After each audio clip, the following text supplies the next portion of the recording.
अस्सलाम वालेकुम, welcome to my new vlog. और जो लोग अभी भी देख रहे हैं और सब्सक्राइब नहीं कर रहे हैं तो प्लीज़ मैं उनको ये कहना चाहूँगा कि भाई वीडियोस देख रहे हो तो सब्सक्राइब भी कर दो। आज एक बहुत ही इंटरेस्टिंग स्टोरी आपके लिए जो बिल्कुल रिलेट करेगी हमारे इस माशरे से, तो मेरे साथ बने रहिएगा और शुरू करते हैं हम आज का अपना व्लॉग। तो ये कहानी एक ऐसी रियासत के बारे में जहाँ के लोगों को ये बड़ी परेशानी लगी रहती थी कि भाई कोई भी उनको न्यूज़ मिले तो फौरन उसको फैला दिया करते थे। मतलब अगर एक छोटी सी भी चीज़ हुई है और किसी एक को भी पता चल गई है तो वो सब में खबर फैला देता। तो एक दफ़ा महल के अंदर रानी बैठी हुई और अपने हुजरे के अंदर वो धोबी की बीवी वहाँ पर आई हुई थी और धोबी की बीवी बहुत खुश थी ना। वो ये देख के मलका ताज्जुब में आई और मलका ने बोला मैं पूछ ही लेती हूँ कि आखिर इतनी खुश क्यों है। जब उसने अपनी धोबन से पूछा बताओ आज तुम इतनी खुश क्यों हो भाई, तो उसने बोला कि खुश क्यों ना हूँ, आज हमारे यहाँ चना मुना पैदा हुआ है। चना मुना पैदा हुआ है? अरे वाह, ये तो बहुत खुशी की बात है। मलका ने कहा, मलका ने बोला जश्न मनाना चाहिए भाई, एक काम करो मिठाई लेके आओ और सब में बांटो। अब ये खुशी मना ही रहते कि थोड़ी देर में ही बादशाह आ गया। अब बादशाह आया तो बादशाह ने मलका को देखा और हैरत से पूछा क्यों भाई, आज इतनी किस बात की खुशी है। मलका ने बोला कि भाई आज चना मुना पैदा हुआ है इसलिए हम खुश हैं। चना मुना पैदा हुआ है? अरे ये तो बहुत ही खुशी की बात है। फौरन बादशाह जाता है और अपने दरबार में ऐलान करता है कि भाई आज मैं बहुत खुश हूँ भाई। अब लोग पूछें सारे उसके दरबारी वजीर क्या बात है भाई, क्यों खुश है बादशाह इतना।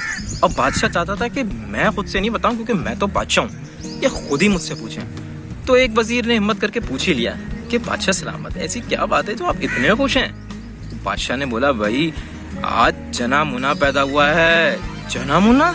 अरे वाह। बादशाह ने बोला भाई ये तो बहुत बड़ी खुशी की बात है कि आज चना मुना पैदा हुआ है। सल्तनत में एकदम ही खबर फैल गई।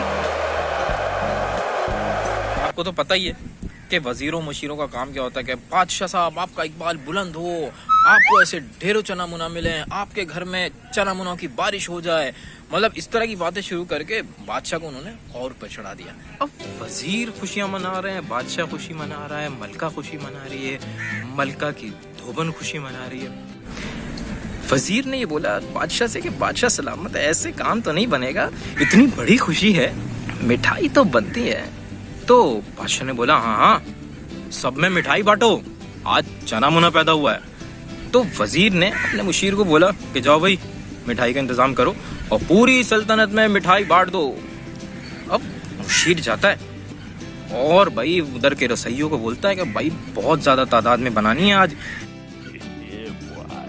अब ये जो रसोई होता है ना, रसोई बनाता है और मिठाई बांटता है, वो दे देता है सबको, सब बांट लेते हैं। फिर रसोई जो है वो अपनी मूंछों को ताव दे के बोलता है कि मुशीर साहब ये तो बताएं कि ये जो मिठाई आपने बंटवाई है ये चना मुना की खुशी में हमें पता चल गया था, ये चना मुना है कौन। अब चना मुना का तो पता ही नहीं होता, तो वो क्या करता है मुशीर जाके वजीर के कान में खामोशी से पूछता है कि वजीर साहब ये चना मुना कौन है। तो वजीर बोलता है पता तो मुझे भी नहीं है कि ये चना मुना है कौन, एक काम करता हूँ मैं बादशाह सलामत से खुद ही पूछ लेता हूँ, क्योंकि सबसे ज़्यादा खुश तो बादशाह सलामत थे ना भाई। तो वो जाता है बादशाह सलामत से पूछने के लिए कि बादशाह सलामत हमें बड़ी खुशी हो रही है कि चना मुना पैदा हुआ है, पूरी सल्तनत में मिठाई बांट दी है, आप ये तो बताएं कि चना मुना है कौन। अब बादशाह बोलता है कि देखो वैसे तो मुझे भी नहीं पता ये चना मुना है कौन, लेकिन मैं अभी अपनी मलका से पूछता हूँ कि चना मुना है कौन। तो बादशाह मलका से बोलता है कि भाई ये तो बताओ कि ये जो हम इतनी खुशियां मना रहे हैं ये चना मुना है कौन। तो मलका बोलती है चना मुना का तो मुझे पता नहीं है, लेकिन मैं पूछ के बताती हूँ। तो वो आती है अपने हुजरे में और अपनी धोबन से बोलती है अरे भाई आप इतनी खुशियां मना रहे हैं ये तो बताओ चना मुना है कौन। तो धोबन हंस के बोलती है अरे हाँ चना मुना तो हमारी गधी ने नया बच्चा दिया है, उसका नाम है चना मुना। अब हमारे पास एक गधा और हो गया है। तो उस बेवकूफ बादशाह ने एक गधे के पैदा होने पर पूरी सल्तनत में मिठाई बांट दी। ये होता है भाई अंजाम।